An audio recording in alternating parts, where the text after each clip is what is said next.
Narito tayo ngayon upang matunghayan, nakakakilig, napaka-sweet at talaga namang sobrang nagtitrending at pinaka-inaabangan ng mga manonood na istorya ni Kalingap Tata at Ate Marian.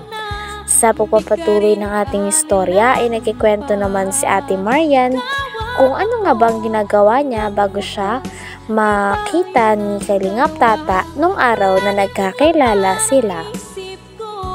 I-explain naman ni Ate Marian na talagang naghihintay lamang daw noon si Ate Marian dahil wala rin siyang ginagawa, tapos na siya sa kanyang mga schoolworks. At bigla namang dumating at nakita niya si Kalingap Tata. At doon, nagsimula na nga ang lahat. Sinabi pa ni Kuya Arjo na talagang baka tadhana ang nagdala sa kanilang dalawa. Maraming salamat po para dito. So, dahil nag-aaral ka, kailangan may pang gastos mo sa pag-aaral mo, pamasahe. Yan. Thank you talaga. Ano mo lang yung pangarap mo, patuloy mo. Susuko, Yes po. Parang na-blooming ka ngayon, Dati nung nandito ako, ko lang po, galing ko lang po school nung to, tapos nagtambay ako dito hanggang sa nakita niyo po ako dito. Hanggang sa nakita so, kita. Yun. So, biyahe, hanggang. Bakate, tadhana ang nagdala sa inyo dito. Sana nga, kami yung maging tadhana, Oo, kayo yung tadhana. At sana, kahit dumating din sa point ng kayo. Oo. Yun, yung gusto ko! Yun, ang gusto ko marinig sa'yo! Oo. Kahit magkalay man agawat namin sa aming edad. Oo, basta mga ako ka, ninong ako sa Ha? Ninong ako sa kasal. Ay, grabe. Hintayin ko na lang sila makatapos sila pag-aaral. Ako, wala naman akong problema sa buhay ko. Dito din ay talagang nagbabahagi si Kalingap Tata kay Ate Marian ng mga tips niya para kay Ate Marian. Sinabi niya nga din dito na kailangan daw talagang pagsabayin ang diskarte at ang pag-aaral. Ngunit siya ay talagang mas malakas ang kanyang diskarte. Kaya naman hindi naman daw sa pagmamayabang, ngunit sa edad niya na yan ay talagang natutulungan niya daw ang kanyang mga kapatid na nangangailangan, lalong-lalo na ang kanyang mama na nangangailangan din. Nakakatulong pa siya ng mga iba't ibang tao na kapuspalad. Kaya naman sabi ni Kalingap Tata ay napakahalaga daw talaga ng diskarte. Sapagkat dahil sa diskarte ay umunlad din ang buhay ni Kalingap Tata, kaya naman gumaganti din siya ngayon sa iba't ibang tao na kanyang tinutulungan nang sa ganon ay mas mapadali ang kanilang pamumuhay at hindi nila maranasan ang sobrang hirap na dati na rin naranasan ni Kalingap Tata nung siya ay bata pa. Ako, wala naman akong problema sa buhay ko. Stable na naman yung ko. Ang tanong, natapos mo na ba ang pag-aaral mo kayo? Hindi ko natapos, pero mayaman na ako ngayon. Ano yung makatapos? Ang pag-aaral, sa totoo lang, pag-aaral, maganda yun. Pag-aaral, makatapos ka ng pag-aaral, makikita ka ng trabaho. Pero ang importante kasi, pag-aaral at diskarte.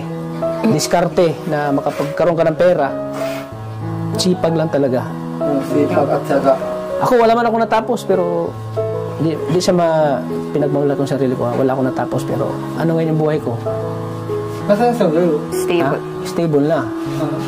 Oo. Nasusuportahan natin ang pangailangan ng mama natin. At nakakatulong tayo sa mga kapatid natin na nangailangan ng tulong. Wala na akong masasabi sa buhay ko na. Ngayon ay talagang stable na ang buhay ko. Dahil sa pagbablog. Kaya at the same time, nakakatulong ako sa... Shinare din ni Kalingap Tata kay Ate Marian ang gusto ng mga tao kay Ate Marian. Sabi naman ni Kalingap Tata ay kaya daw talaga nagustuhan ng mga viewers si Ate Marian. Ito ay dahil napakaganda daw ng kanyang ugali at napakagaling niyang makisama.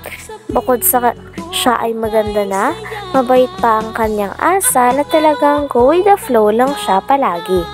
Sabi naman ni Ate Marian ay okay lang daw talaga sapagkat extrovert naman siyang uri ng tao o gustong-gusto niya din talaga ang nakikipag-socialize at nakakamit ng mga bagong tao at kaibigan. Sana ikaw din pag makatapos mo. Sana ikaw din pag makatapos ka. Sana maging tayo. Sana all. Hintay ko yung 5 years. Sana all. Ako'y inibig pa muli dahil sa'yo. Ako'y aasa pa muli sa aking puso. Ay nagmamahal sa'yo, para lang sa'yo. Grabe ang background Dahil music. sa'yo, dahil po sa'yo, umiwig ulit si Kuya Tabs. Kakantahan ko siya. Oo. Okay lang, kakantahan Hindi, ko. ang kanta mo. Iiyak ako sa bandang. Hindi. Oo, ay, pero voice, maganda yun. Ito, maganda to. Oo. Kakantahin ko para sa'yo, no? Kapag nakita ka, ako'y nahihiya.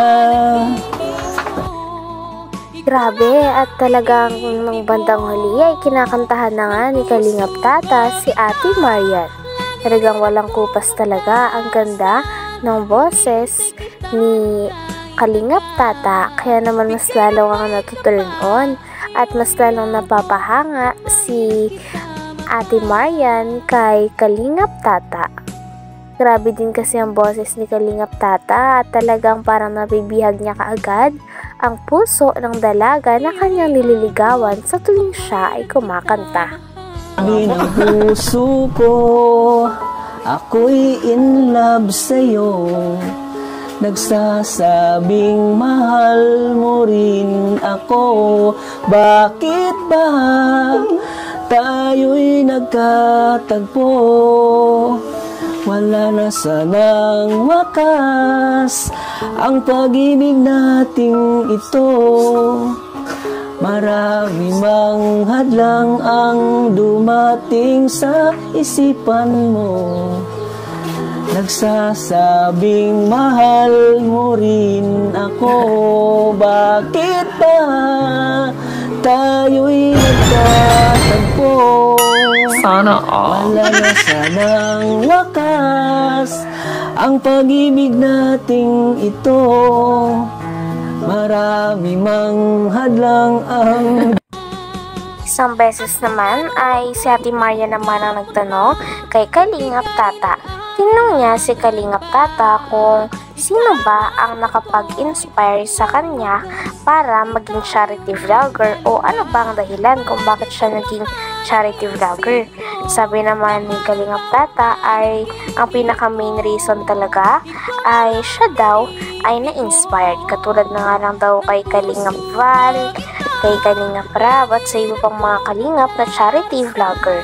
Gustong-gusto niya din daw kasi tumulong sa mga mahihirap dahil alam niya rin kung ano ang pakiramdam na maging mahirap. Kaya nais niyang tumulong at makapagpagaan ng ibang buhay. Talagang dahil naman dito ay mas humanga pa nga si Ate Marian kay Kalingap Tata dahil sa vision niya at pangarap niya para sa ibang tao.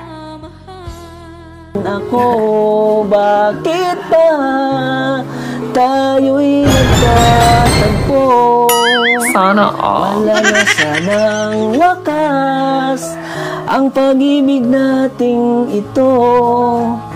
Marami mang hadlang ang dumating sa isipan mo. Nagsasabing mahal mo rin ako. Ano nagustuhan mo ba? Kanta ko? Okay lang po. Anong masasabi mo? Tagos ba sa puso mo? Okay lang po. Maganda naman po yung boses mo. Maganda ba? Opo. Yung lyrics, okay ba? Ano mo sa lyrics doon? Anong Relate na relate ka po. na-relate mo sa lyrics doon? Hindi naman po sa akin, sa'yo po. Relate na relate sa'yo. Parang binalik mo lang yata.